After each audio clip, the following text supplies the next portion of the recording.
방역 지원 사업비가 한 18억 5천만 원 되는 거죠? 네, 직접 지원 사업비를 제외한 거 나머지 30% 가지고. 네 그렇습니다. 그 근거가 어떻게 되는 거죠? 그게 이제 주민지원 사업 그 지침에 따라서 그게 이제 저기 그 비율이 돼 있는데 실제로는 그 직접 지원 사업비를 제한 간접 사업비의 50% 이내입니다. 근데 저희가 간접 사업 일반 지원 사업이 이제 포함되어 있는데 그 중에서 저희는 30% 이상을 좀 띄고 있습니다. 30%를 띄고 있습니다. 그러니까 그 주민지원 사업계획의 수립 지침에 의해서 근거해서 한다는 얘기잖아요. 네, 그렇습니다. 그러면 근거가 해야 한다는 의무 규정입니까? 할 수 있다는 조항입니까? 해야 합니다. 해야 하는 겁니까? 네. 그러니까 30%를 반드시 30% 이상, 50% 미만. 네, 그렇습니다. 그 그래서 우리가 정도에서 미니멈으로 지금 현재 저희 시는 띄어서 지금 하고 있습니다. 의무 조항으로 돼 있단 말이죠. 네. 자, 그런데 그러니까 상대적으로 좀 한번 비교를 좀 해보겠습니다. 가남읍에 따지면 마을 안길 포장 사업 비용은 어디서 지출하죠? 여기 없죠. 가남읍에 마을 안길 포장 사업비는 어디서 나가야 되죠? 가남읍의 경우는 네. 이 광역 상수원 지원 사업에 그 배제되어 있는 읍이 되겠습니다. 아, 그렇죠. 그러니까 네. 시비로 나가겠죠. 네, 그렇습니다. 그다음에 가남읍 체육공원 시설 개선 공사비는 어디서 나가죠? 그것도 저희 그 주민지원 사업 대상은 아닙니다. 아니, 지역이 시비로 아닙니다. 나가는 거죠. 네? 시비로 나가는 거겠죠. 시 재정으로 나가겠죠. 네, 그렇습니다. 그렇죠. 자, 그런데 저는 이해가 정말 안 되는 게 광역적인 중장기 사업을 추진하는 이 비용이잖아, 이게. 네. 그렇죠? 그러면 주민의 실제 소득과 관련된 사업비를 지출돼야 마땅하다고 저는 생각을 하는 거예요. 근데 여기 정해진 사업들을 보면 도리세천 정비공사, 능서체육공원 시설 개선공사, 금사복지회관 목욕탕 리모델링 공사, 대신체육공원 진입로 정비공사, 재활용금 집화장 부지 매입, 마을안길 포장공사. 이건 어쩌면 상대적으로 굉장히 불리한 그 상태 아닌가요?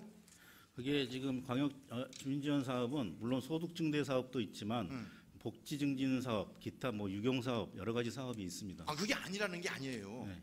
그러니까 그 수변구역에서 제외된 가남읍이나 등등의 지역은 필요한 걸 시비를 지원하고 있는데, 네. 근데 이 지역은 시비를 지원하는 게 아니라 광역 지원 사업비로 지금 지원하고 있는 거 아닙니까, 사업을? 그렇죠. 그게 100% 아니, 그러니까 다- 제 네, 말씀은 네. 지금 상황이 그렇죠. 일부 뭐 지원을 하고 있습니다. 그렇죠. 네. 그러니까 일부가 그렇게 가고 있는 거 아닙니까? 그렇게 한다고 하면 가령 그 마을안길 포장공사나 복지회관 목욕탕 리모델링 공사를 시비를 지원한다고 하면 광역 지원 사업비를 다른 데 더 효과적으로 쓸 수 있는 가능성이 있는 거 아니겠습니까? 근데 지금 그 시비 재정도 빠듯하기 때문에 그것을 좀 앞당겨서 추진하자는 의미에서 광역주민정원 사업으로 일부 저기 해가지고 주민협의회에서 저희들이 의견을 받을 때 그러니까 네, 그런 식으로 그러니까 좀 들어오고 집행기관의 편의적인 사고라는 거죠. 그러니까 어떻게 보면 실제 내면으로 들어가 보면 시민들에게 굉장히 그 상대적인 불이익을 가져다 주고 있는 그것도 거죠. 의원님 말씀도 맞지만 네. 그것도 어떤 그 주민들의 어떤 복지 증진 사업에 일부로 포함되어 있기 때문에 저희가 광역 지원 사업으로 선정을 해서 지금 추진을 하고 있는 상황입니다. 아니, 그 과장님 아니라고 하는 게 아니에요. 복지 증진에도 필요하고 그 마을의 수건 사업 해결하는 것도 현실적으로 그런 거잖아요. 네. 그런데 상대적인 측면을 보자면 어느 지역은 시비로 다 집행되고 있고 어느 지역은 상대적으로 피해를 보고 있음에도 불구하고 그래서 지원받는 광역사업 주민지원 사업비를 여타가 집행하고 있는 거잖아요. 그럼 어떻게 보면 이렇게 돼야 맞는 거죠. 마을안길 포장, 가남읍의 마을안길 포장도 시비를 주어야 되고 그다음에 오학동 마을안길 포장공사도 시비를 지원해야 하고 그다음에 여기 마을안길 포장공사로 배정된 예산은 더 나은 다른 부분으로 집행돼야 이쪽에서 피해보고 있는 거를 보상하는 측면에서 사업비가 집행되는 거 아니겠어요? 그게 마땅한 거잖아요. 근데 지금 보자면 이쪽에 마을안길 포장은 시비로 가고 이쪽에는 다른 사업을 더 피해보는 것을 보상해주기 위해서 집행되어야 할 돈을 마을안길 포장 사업으로 가고 있는 거잖아요. 어찌됐든 저희는 그렇게 생각합니다. 어차피 시 일반 재원도 주민들의 어떤 복지 증진이나 어떤 뭐 소득 증대 사업도 포함되겠지만은 복지 증대나 기초 시설이나 주민들의 어떤 복지 향상을 위한 사업도 시비 예산으로도 집행될 수도 있고. 아, 그러니까 물론 과장님 다 집행될 수 있습니다. 타당성이 있어요. 주민복지 사업이고 마을 그 지역 발전 사업으로 갈 수 있는 거죠. 근데 제가 말씀드리는 걸 좀 이해해 보세요. 가나 부분 수변 구역이 아니어서 제외돼서 상대적으로 산업이 발전되거나 뭐 다른 규모의 사업을 할 수 있는 가능성이 열려 있잖아요. 그런데 이 지역들은 수변 구역이다 보니까 각종 중첩 규제로 해서 피해를 보고 있는 거잖아요. 상대적으로. 그렇죠? 그러니까 피해 보고 있는 거를 지원하기 위해서 광역 지원 사업비가 지원되는 거 아닙니까? 그렇잖아요. 네. 그런데 그 사업비를 시비로 집행될 마을 한 길 포장을 이쪽은 시비로 하고 이쪽은 그 비용을 갖다 마을 한 길 포장 사업을 하면 결국 뭐냐면 피해를 보상해 주는 게 아니라 상대적으로 박탈감을 느끼는 것을 보상해 주는 게 아니라 똑같은 이쪽에서 포장해 주는 부분을 그 비용을 갖다 포장해 줘 버리니까 상대적으로 손해 봤다고 보고 있다고 판단이 안 됩니까? 그렇게 생각할 수도 있지만 저희는 뭐냐면 물론 이 특별대책 지역 안에 시비로 뭐 마을 한 길 포장 사업이 없지는 않습니다. 다 있습니다. 그것보다도 상대적으로 좀 부족한 재원에 대해서 요 광역 주민 지원 사업으로 뭐 보충한다는 측면에서 좀 이해해 주셨으면 고맙겠습니다. 아니요. 그래서 저는 관점이 바뀌어야 된다고 생각하는 거예요. 정말 피해를 보상해 주기 위해서 광역 지원 사업비가 나왔으면 시비로 해야 할 사업을 늦추더라도 그걸 보완하는 사업비로 집행될 부분이 아니라 정말 주민들의 삶을 변화시킬 수 있는 실질적인 기금으로 전환되어져야 한다는 거죠. 지금 다 소비적인 측면으로 가고 있지 않습니까? 더군다나 능서체육공원 시설 개선공사 천천히 시비를 갈 수 있는 부분인데 광역지원서 사업비를 어디다 쏟아붓고 있는 거 아닙니까? 그렇게 가서는 안 되는 거죠. 광역지원사업비는 실질적으로 그 주민의 삶을 변화시키기 위한 실질적인 비용으로 가야 마땅한 거 아닐까요? 저는 관점이 그렇게 바뀌어야 될 것 같은데요.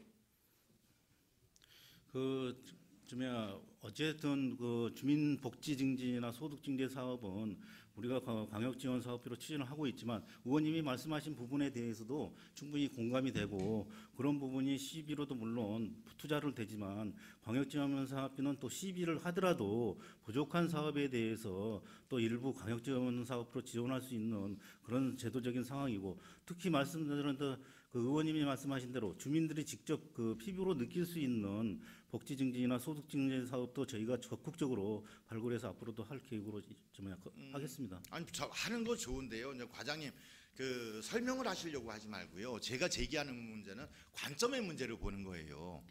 그러니까 정말 광역 주민 지원 사업의 성격이 뭐냐? 수변 구역으로 인해서 피해 보고 있는 걸 보상해 주려고 하는 거 아닙니까? 네. 그렇지 않습니까? 그래서 소득 증진을 하든 기타 사업을 해주는 거란 말이죠. 그런데 한쪽은 피해보지 않는 지역은 시비로 지원을 해주고 있고 그럼 이쪽도 시비로 지원해주고 그 부분을 다른 부분에 쓰여져야 되는데 광역 지원 사업비 가지고 시비로 지원할 부분을 보완해내고 있는 거잖아요. 지금 편의적으로. 꼭 그렇지는 않습니다. 아니 지금 내용이 그렇잖아요. 네, 그래서 하여튼 저희가 뭐 그 시비 재정 여건에서 다 해주고 다 해주면 능서체육공원 같은 경우도 시비로 100% 다 해주고 그 사업을 어떤 다른 주민이 필요한 사업에 대해서 썼으면 좋겠다는 게 저희도 그런 기본적인 마인드는 갖고 있습니다. 다만 그게 시급하고 주민들이 또 요구하는 사항이고 해서 저희가 선정을 했다는 것을 말씀드리고 향후에 의원님께서 말씀한 부분도 주민 복지와 그다음에 소득 증대가 꼭 필요한 사업을 위주로 향후에도 될 수 있으면 그런 방향으로 추진토록 하겠습니다. 그러니까 과장님, 그러니까 자꾸 이렇게 뭉뚱그려서 가시려고 하지 말고요. 제가 드리는 말씀을 좀 정리를 하자고요. 응? 과장님, 그러니까 제가 그러잖아요. 수변 구역이 아닌 지역은 시비로 해주면서 수변 구역은 피해를 보고 있어서 피해를 보상해주기 위해서 재정을 지원해주고 있는 건데 다른 쪽은 피해를 안 보고 있으니까 시비로 가고 이쪽은 시비로 가야 할 부분을 피해가 보고 있는 그 보상금을 갖다가 그 부분을 해주는 거는 정말 옳지 않은 거죠. 그렇지 않습니까? 그러니까 저는 정말 돈의 성격을 명확히 규정을 하고 그 돈이 어디다 쓰여질까를 변화시켜야 한다는 거예요. 그래서 지금 자꾸 뭉뚱그려서 시비가 모자르니까 지원해 줄 수도 있지 않느냐. 이것도 지원 복지 사업이다 이렇게 가서는 안 되고요. 정말 광역 지원 사업비의 성격을 명확히 해서 앞으로 어떻게 쓰여질까를 다시 정리할 필요가 있지 않겠느냐 이 말씀을 드리는 거예요. 네, 알겠습니다. 그 부분에 대한 과장님, 네, 과장님 그게 아니고 사실상 우리 수변 지역의 그 피해, 재산상의 피해도 많이 보고 있잖아요. 그렇죠? 그런 의미에서 보상 차원에서 나가는 돈이 그 수혜를 받지 못하는 지역과 동일하게 해주느냐 이런 관계죠. 그러나 동일하게 제가 특수협 대표예요. 조병돈 조옥동 씨와 공동 대표인데 사실상 더 나아가고 있어요. 우리 수변 지역에 부담금을 받아서 더 수혜를 하고 있다는 말씀을 드립니다. 사실상 똑같이 균형 있게 이렇게 하는 게 아니고 재산상의 손해를 메꿔준다라고 보시면 될 거예요. 네, 그래서 과장님 그렇게 가야 될 것 같아요. 네. 뭐 다시 검토할 때 그 시비가 모자르니까 시비를 보완하는 측면에서 광역사업 지원사업비를 써서는 안 되고요. 시비를 지원해서 가야 할 사업은 늦추더라도 사실은 광역지원사업비의 성격을 명확히 해서 주민소득에 실질적으로 기여하는 비용으로 명확히 규정해서 집행해 줬으면 좋겠습니다. 네, 알겠습니다. 네, 이상입니다. 네. 그 축제를 하든 기념식을 하든 뭐 어떤 행사를 하든 뭐 시에는 그거에 대한 기본적인 입장이 원칙이 정해져 있지 않나요? 구체적으로 어떤 말씀? 가령 그 세종대왕 탄신제를 하든가 뭐 추모제를 하든가 뭐 등등에 한다고 하면 여주에서는 어떤 원칙 속에서 그걸 추진한다 뭐 이런 거 없나요? 그냥 임기응변식으로 저거 끌어다 해보고 저거 끌어다 해보고 이거 끌어다 해보고 이렇게 되나요? 그 뭐 임기응변식보다는 기본적으로 그 전서부터 해왔던 그 전례적인 그 사항, 그 또 그 식순의 그 기본적인 그 모델 그걸 기준으로선에 하고 있고요. 그러면 생뚱맞게 세종대왕 즉위 600도를 왜 하는 거죠? 이제 저희가 그 세종대왕을 이렇게 여기 이제 모시고 있고 그래서 이제 세종대왕이 즉위된 지가 내년도가 되면은 600도를 맞이하기 때문에 각 그 지자체 강력적인 그 지자체에서도 이제 많이 그 600돌 그 행사들을 국가적인 측면이나 지자체적인 측면에서 좀 해보는 있습니다. 그래서 탄신제를 하지 않나요? 탄신제 600 탄신제도 했고요. 즉위에 대한 것도 이제 600회를 맞이하면서 저희가 나름대로 그 모티브를 찾아서 좀 더 세종대왕을 또 여주를 널리 알리고자 하는 그런 사항을 선점을 하고자 하는 사항이었습니다. 그래서 그 시민 단체들이 좀 참여하고 또 뭐 행정에서도 좀 이렇게 해가지고 이 기회를 통해 가지고 여주를 좀 더 널리 알리면서 하고자 하는 그 사항입니다. 모르겠어요. 저는 확인하지 못했는데 아니면 저는 그런 이야기를 가끔 그 글 쓰면서 그런 얘기 하거든요. 세종이라는 유령이 여주로 활보하고 있다고 표현하거든요. 내용 없는 실체 없는 세종 인문 도시에 지금 매몰되어 있는 거 아닌가요? 탄신하고 즉위하고 어떤 개념의 차이가 있는 거죠? 탄신은 세종대왕이 태어난 거를 말씀하시는 거고 아니 뜻이 아니라 네. 어떤 비중이라든지 중요성의 차이가 있나요? 그것은 이제 뭐 그 어떤 그 계획해는 그 상태에서 그 비중을 둔다라면 굳이 둔다라면은 둘 수는 있겠죠. 그러나 이제 대개 보편적으로 여태끔 해지기에는 탄신 쪽으로 많이 비중을 두는 거로 알고 있습니다. 그러나 또 이제 어떤 그 나름대로 또 여주에서는 세종대왕을 모시고 있기 때문에 즉위 연도도 우리가 이것을 그 관광 상품으로 또 여주를 널리 알릴 수 있는 기회를 삼자. 그래서 이제 시민운동 쪽으로도 한번 나가보자. 그래서 이제 그 즉위 600도를 널리 한번 홍보를 하면서 그래서 지금 서울이나 그 세종시나 몇 군데 세종과 관련돼 있는 지자체 또 중앙정부에서도 즉위 600도를 관련해 가지고 여러 가지 행사 등을 구상을 하고 있습니다. 그러니까 가끔 그런 생각이 들어요. 시민들의 자발적인 그 모임에 의해서 의지에 의해서 뭐 세종대왕 즉위 600도를 추진하는 것처럼 사실은 겉으로는 보였는데 실제적으로 보면 관에서 추동하고 관에서 요청하고 이렇게 해서 시민단체가 만들어진 거고 사실은 즉위 뭘 할 건지 모르겠지만 거기에 지금 와서 9억이라는 예산을 올리고 그럼 저는 그런 생각이 들어요. 세종이라는 세종의 유령을 부활시키기 위해서 9억의 돈이 쓰여져야 할 것인가라는 의문이 들고요. 그다음에 이전서부터 아까 과장님 말씀하신 것처럼 이전서부터 해왔던 일들을 계승하고 발전시키는 모습이라고 하면 적극 공감하겠다는 거죠. 그런데 밑도 끝도 없이 딱 그러다가 세종특위 600돌 기념행사 이렇게 간단 말이죠. 그럼 과연 이런 질문 한번 던져보고 싶어요. 내년에 내가 시장 되면 이 사업 추진할까요? 전 안 할 것 같아요. 또는 다른 누가 시장이 되더라도 이 사업 계승하지 않을 것 같아요. 왜? 시중에서는 세종인문도시 실체도 없는 유령이라고 평가하고 있으니까. 어떻게 생각하세요? 이제 의원이 지금 상태에서는 그래서 시민운동 쪽으로 이런 그 상태 등이 전개를. 그러면 되고 있고요. 시민운동을 지원해주고 이 예산 삭감하세요. 아니, 시민을 자발적으로 하면 되죠. 이제 그 재단 쪽에서 시민운동적인 측면으로 되고요. 그 다음에 또 이런 것도 어떤 행정 그 파트에서 선전적으로 지금 서울 종로 같은 데서도 즉위 600돌 관련해 가지고 많은 그 벌써 프로그램들을 진행해가지고 계획이 많이 선 거로 알고 있거든요. 세종시도 마찬가지고 그다음에 문체부에서도 지금 저희한테도 그런 내용도 하고 그래서 하여튼 저희 나름대로도 또 세종대왕을 모시고 있는 지역에서 뜻있는 그런 즉위식에 관련돼 있고 그거하고 연관성 있는 그 사항을 프로그램을 개발을 해가지고 상품화하고 널리 알리고자 하는 사항으로 이렇게 신규 사업으로 생각을 하게 됐습니다. 그래요. 일단 짚어보는 건데요. 세종인문도시도 준비되지 않고 퍽 터뜨려 놓고서 실체가 없이 지금 2년 가까이 가고 있고 세종대왕 즉위 600돌도 준비되지 않은 상태에서 또 출발하는 거라고 좀 보여지거든요. 어떤 성과가 있을지는 좀 나중에 평가가 되겠죠. 자, 그리고 하나 다음으로 넘어가면 그 인건비가 10억이고 경비가 7억 7천만 원이네요. 그렇죠? 네. 그럼 보면 그 세 팀으로 구성돼 있죠. 네, 상계 문화기획팀, 문화예술팀, 문화사업팀 이래가지고 18명의 직원이란 말이죠. 네. 그러니까 세종문화재단을 출범시킬 때 기획을 목적으로 한 건가요? 집행을 목적으로 한 건가요? 아니면 집행과 기획을 다 하는 걸 목적으로 한 건가요?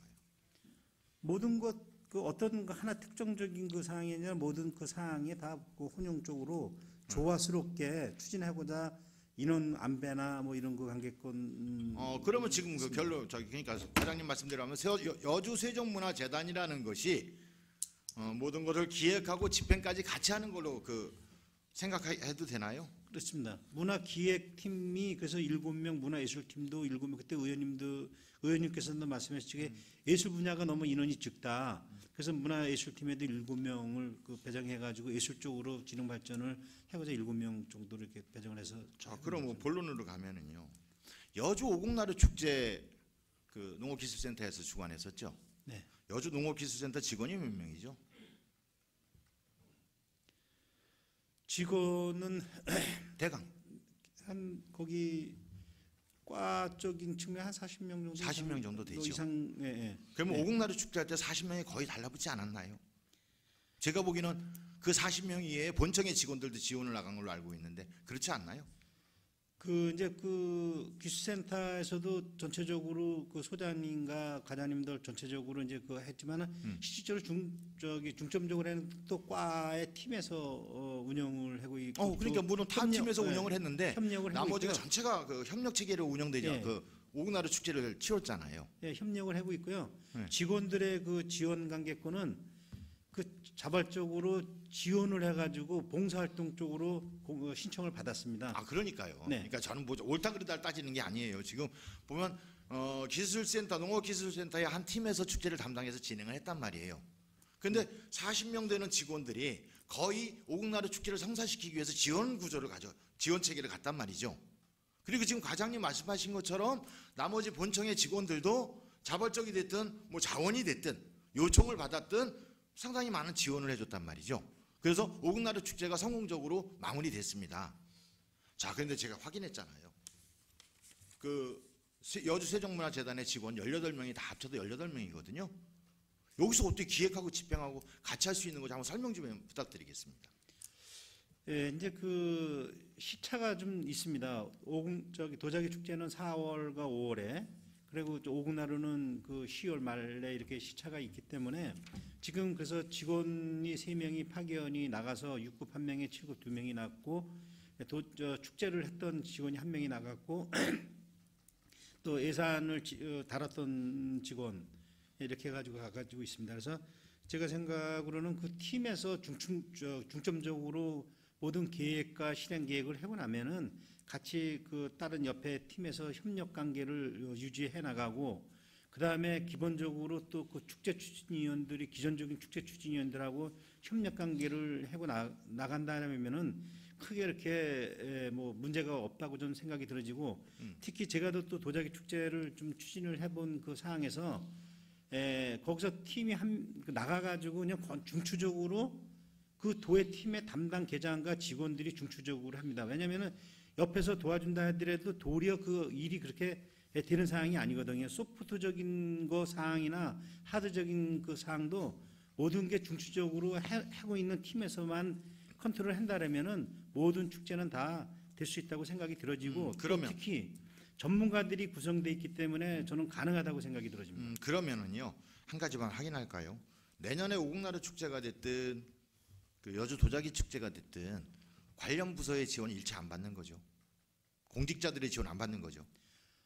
이제 저희가 지금 생각은 이제 앞으로 봉사 활동은 자기가 아니 쉬는 날 봉사라는 미명하에서 끌어가지 말자고요 우리. 아니 그 지금 공무원들은요 응. 그 쉬는 날 봉사 활동을 할 수가 있습니다. 그러니까 토요일 날이나 그거에 기대하지 말고요. 그러니까 할 수는 있겠죠. 네. 네? 근데 그거에 의존하지 말고 그거에 기대하지 말고 정말 앞으로 오곡나루 축제가 되던 도자기 축제는 세종문화재단의 중심으로 하고 공무원들 끌어다 쓰지 맙시다 우리. 혹사시키는 겁니다 그거. 근데 그 저 의원님 이제 뭐 그 충분히 그 의원님께서 말씀하시는 그 취지 사항은 그 공감을 하고 이해는 하고 있습니다. 재단이 됐는데 왜 공무원이 또 거기까지 그 하느냐? 예산 다 네. 가져갔잖아요. 네.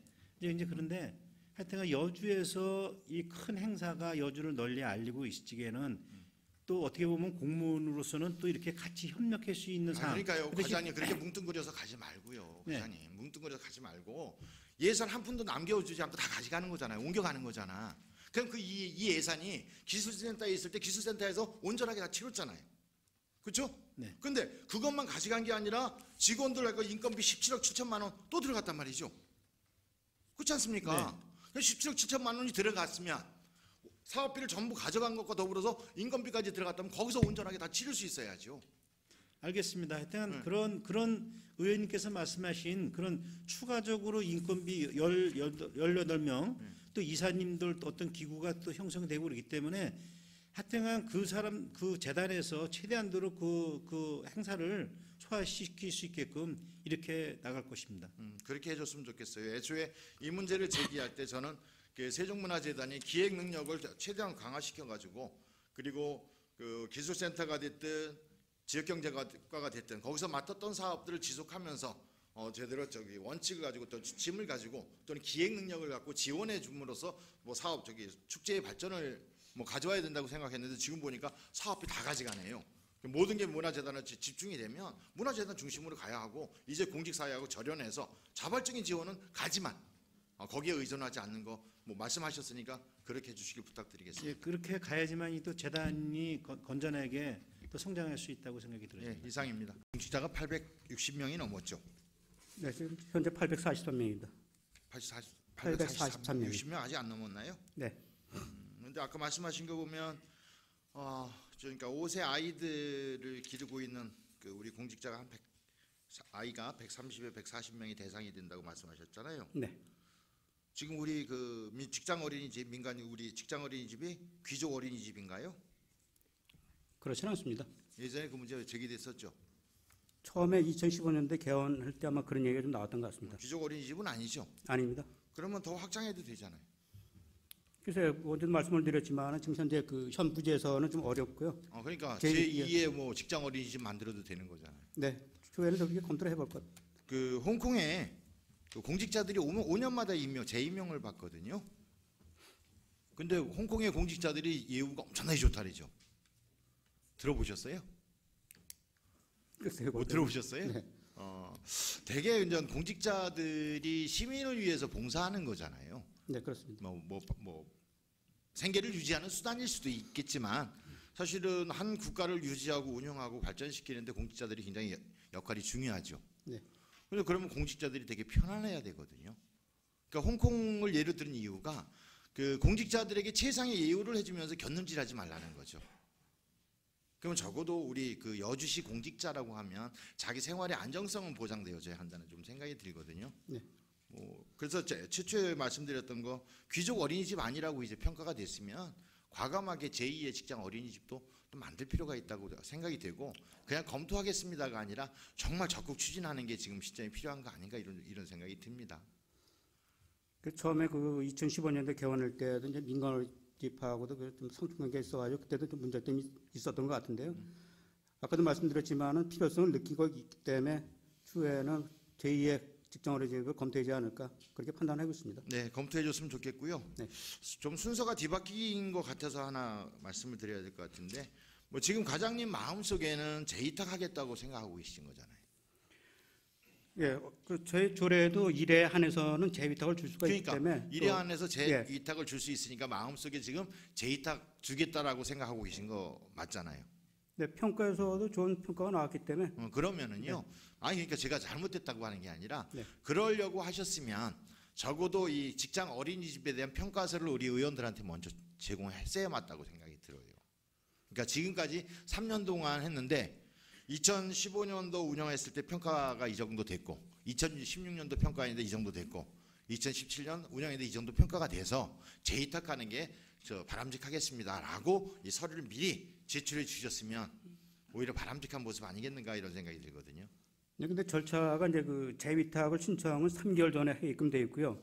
저희가 재위탁이 신청이 들어오게 되면 2개월 전에 선정하게끔 되어 있습니다. 그래서 저희가 의회에서 동의가 12월 20일자라도 동의가 되면은 바로 그 선정위원회를 구성을 해가지고 선정을 할 겁니다. 그때는 그 대학교 측에서 그 성과 평가서를 저희한테 제출하게끔 되어 있기 때문에 그 안에 들어오게 되면 의원님들한테 함부로 해가지고 설명을 드리도록 하겠습니다. 아니 그러니까 과장님이 잘못됐다는 게 아니라 만약에 그렇게 했으면 우리가 이제 지금 과장님한테 제가 확인드렸던 것처럼 재이탁을 생각하고 있었으면 저희들도 이 이탁 동의안을 흔쾌히 동의해 주기가 좋지 않겠습니까? 이런 생각이 든다는 거죠. 네, 근데 뭐 조례 저희가 90일 전에 받게끔 돼 있어가지고 저희는 받지는 않았거든요. 아직. 근데 추후에도 받게 되면은 그럼 별도로 한 번씩 드리도록 하겠습니다.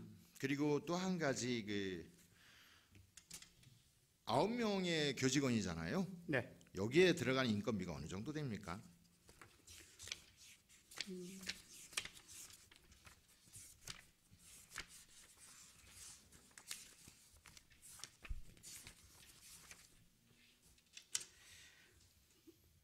저희가 인건비로 다 해가지고 2억 9천만 원 정도 들어갑니다.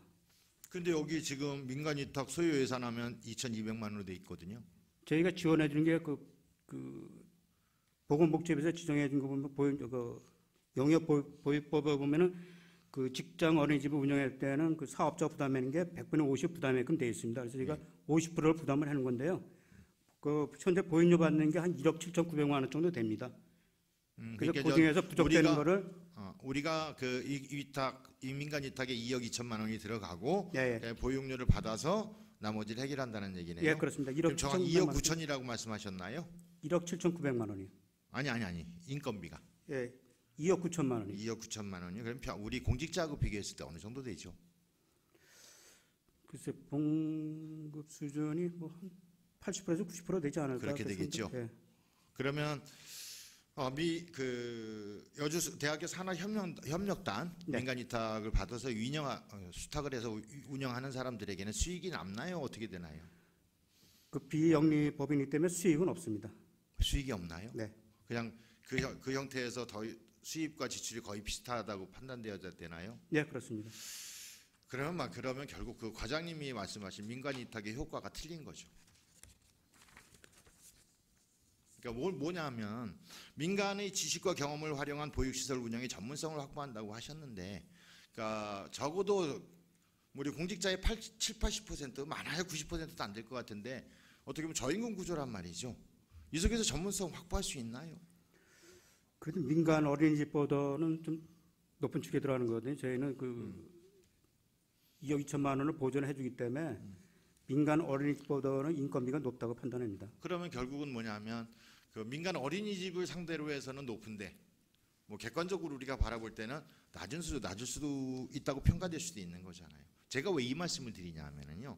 우리가 민간 위탁을 하면서 전부 다 이 표현을 쓴단 말이죠.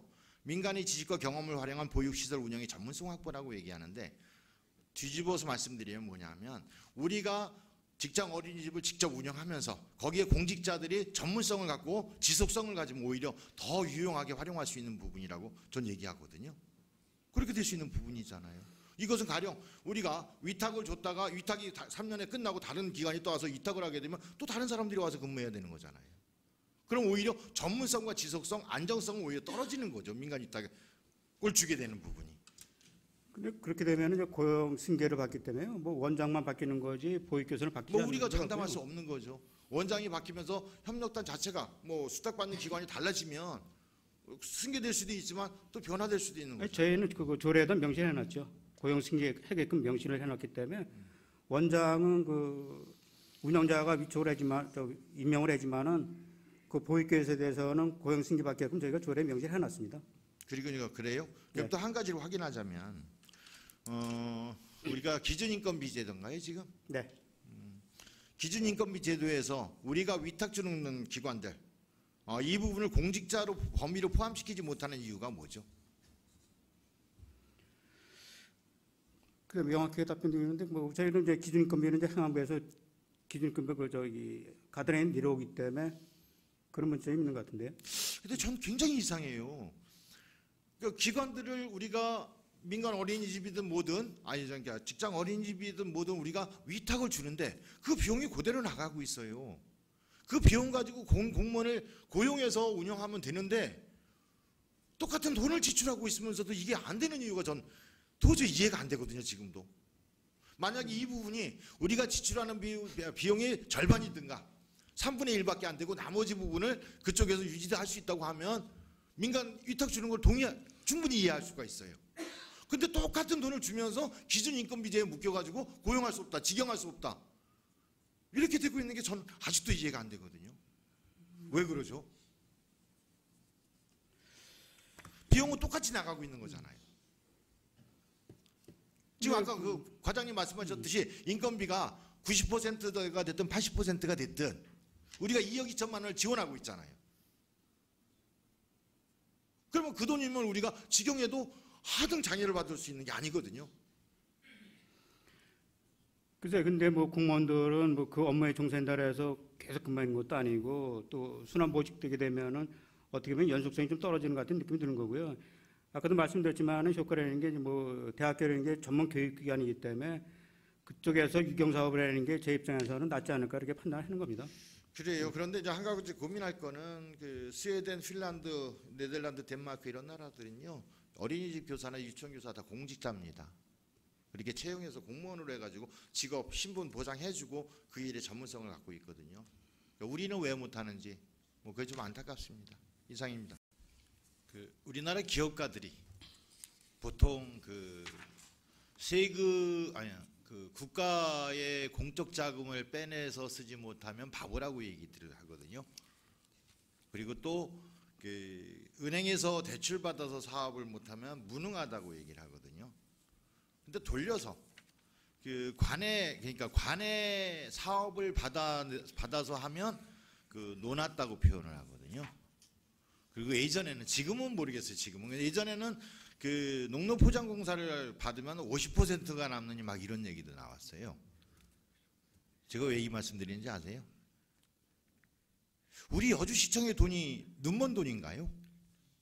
그렇게 생각 안 하시죠? 과장님. 눈먼 돈은 없습니다. 그죠. 눈먼 돈 없죠. 근데 제가 보니까 이거 교육청에서 교육지원청에서 또는 경기도 교육감이라 해야 되나? 그래서 이거 여주시청도 눈먼 돈으로 본 거가 아닌가라는 생각이 들어요. 우리가 그 시로 전환이 되면서 그 교육지원 사업 해가지고 매년 30억씩 5개년치에 지원해 왔죠. 네. 그렇죠. 네. 그게 일몰 사업이죠. 네. 그러면 그 사업 진행 안 하면 30억 우리 절약하는 거죠. 네, 결과적으로 뭐 이렇게 그렇죠. 그렇게도 말했었어요. 지금 여기 혁신지구 사업 처음 하는 거죠. 네, 그렇습니다. 없었죠. 네. 왜 지금에 들어왔을까요? 30억 다시 가져가고 싶은 거잖아요. 30억 계속 가져가고 싶은 거잖아요. 이미 투자됐던 돈이니까 네. 사업 이거 안 하면 30억은 여주시청 가져오지 못하니까 여주시청도 눈먼 돈인데 교육이란 혁신지구라는 명목으로 30억 해서 가져가려고 했던 거잖아요. 그래서 이거 애초에 사업 제안할 때 얼마 제안했다 그랬어요? 37억짜리 제안했었잖아요. 네. 그렇지 않습니까? 네, 그 정도 됩니다. 그 30억 연장선에서 가져가려고 했던 거잖아요. 아닙니까? 아니, 그렇게 생각 안 하세요? 의원님, 이제 교육의 어떤 이런 사업은 이제 먼저 우리가 이제 시되면서 의원님 말씀 5년간 이제 한시적으로 했지만은 어떤 기간을 정해서 이제 뭐 5년을 정했지만은 이게 단발성으로 다 끝날 게 아니라 지속적으로 다 가야 될 사업이다. 그거는 뭐 그런 명제가 있습니다. 그러면 과장님, 네, 네. 그럼 과장님 지금 우리 교육자치가 이루어지는 건가요? 자치요? 교육자치. 우리가 교육 행정에 대해서 교육 집행되는 거에 대해서 우리가 관여해가지고 우리가 결정하고 우리가 예산 지원하고 하는 구조인가요? 아니잖아요. 이제 진정한 저기 교육자치는 이루어지지 않았고 그렇죠. 안 됐잖아요. 광역시에는 이루어졌잖아요. 그러니까 우리는 안 됐잖아요. 예, 지금 저희 기초까지는 안 됐는데 광역시까지는 지자체가 교육자치제가 이행된다고 봐요. 그러니까 과장님, 예. 지금 현재는 교육부 예산, 교육 예산은 교육부를 통해서 내려오고 있죠. 네, 그렇습니다. 그렇죠? 네. 근데 우리는 그거를 부분적으로 행정기관에서 지원하고 있는 형태가 되고 있는 거잖아요. 교육 자체 형태는 아닌 거죠. 네, 그러니까 그 모자라는 부분 또 보완해주고 이렇게 해줘야 될 부분은 해당 지자체에서 이렇게 도와주도록 협조해주도록 지원 근거를 지금 만들어 놓고 있잖아요. 저는 하지 말자는 게 아니에요. 네. 할 수도 있고 더 많이 줄 수도 있어요. 네. 그러면 지금까지 과장님 우리 여주시청에서 교육 지원 사업을 했는데 그 성과물에 대해서 논의해 본 적 있으신가요? 성과물은 저희가 이제 이 사업을 하게 되면 매년마다 그 평가를 하게 돼 있어요. 아니죠. 예. 정산을 하게 돼 있죠. 아니, 저 혁신 사업에 대해서. 아니 이거는 정산도 그렇고, 했지만 지금까지. 그러면 우리 학력 향상 기금에서 30억씩 5개년 지원했는데 그 평가서에 있습니까? 그 이제 지금 말씀하신 건 정산은 이제 기본적으로 받는 거고. 그러니까 평가서에 있느냐고요. 예. 그거는 이제 평가하는 거는 어떤 그 연구 결과라든가 기본 어떤 저거에 의해서 나와야죠. 없잖아요 지금. 금방적으로 다 그렇게 할 수 있는 건 아니고 저희 여주 학생들이 저기 대학교 많이 가고 또 학력도 향상되는 걸로 다 이렇게 뭐 기본적으로 다 나와 있습니다. 그건 과장님 생각이고요. 네. 우리가 30억을 투자해서 어떤 결과를 가졌는지 어떤 효과를 가졌는지 발전 가능성이 있는 거지 네. 평가 안 했잖아요. 그냥 일몰 사업으로 딱 마무리되고 있는 거잖아요. 그리고 나서 그 연장선에서 30억 뺏기기 싫으니까 혁신지구 사업이라고 해가지고 MOU 체결하려고 하고 있는 거고. 그리고 이제 여기 보니까 번호 매겨 있는 게 왜 매겨 있는 거죠? 제가 보기에는 교육청에서 교육지원청에서 쭉 나열해서 이런 사업하겠다고 쭉 나열해놓고 제출한 거야. 여주시청에. 그 여주시청하고 협의하면서 이거 빼고 이거 빼고 이거 빼고 하면서 이거 합시다라고 지금 대강의 목록을 정해놓은 거예요. 그렇지 않습니까? 예, 기본적이기 때문에 우리 지역의 특성에 맞는 그러니까. 사업을 이제 고르다 보니까 그러니까 그런 지금 거예요. 우리는 주체적으로 참여하고 있지도 못하고 주체적으로 결정하고 있지도 못하고 교육지원청에서 요구하는 거 끌려가고 있는 상황이잖아요. 글쎄 끌려간다는 표현은 좀 어떨지 모르지만은 하여간 그 사업이 대의 명분이 있고 또 실리가 있고 또 교육적인 가치가 있다면은 뭐 표현은 어떤지 모르지만은 끌려가더라도 해야죠. 필요하다면 그러니까 예. 지금 과장님은 뭔 말씀하셔야 되냐면 이 사업들을 진행했을 때 예상되는 결과물에 대한 내용이 제출돼야죠. 이 사업하면 이런 목표가 있습니다. 이 사업 진행해서 이런 목표가 있습니다. 그래야 나중에 그 목표가 성취되었는지 안 되었는지 평가할 수 근거가 되는 거 아니겠어요? 그 세부적인 그런 그 운영 지침이라든가 평가 방법은 다 근거가 지금 돼 있습니다. 그러면 이거 예. 동의안 내기 전에 제출해 주세요. 예.